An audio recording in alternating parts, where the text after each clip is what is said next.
আল্লাহ তাবারাকা ওয়া তাআলা ফরমাইবা ফেরেশতা হলকে উদ্দেশ্য করি, ও ফেরেশতা হল, তুমি সাক্ষী থাকো আমার বন্ধা হলে আমার জিকির করডা, তাই আমি আমার বন্ধা হলকে মাফ করে দিলাই না।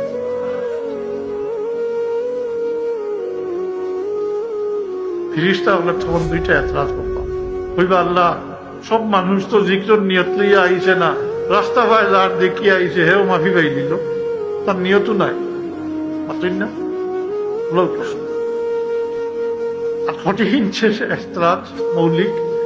ফেরেশতা হলে কইবা আল্লাহ এই মজলিসে অমুক অমুক অমুক ব্যক্তি উপস্থিত, এই অমুক অমুক হইয়া যার নাম উল্লেখ করবা এরা গুনাহগার মানুষ।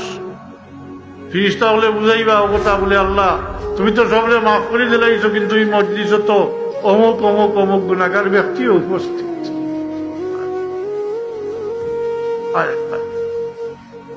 আল্লাহ তাবারাকা ওয়া তাআলা ফেরেশতা হলের উদ্দেশ্য করি কইবা, ফেরেশতা হল তুমি তো যারা নাম উল্লেখ করছো তারা ইয়ার সাথে মিশে গেছে,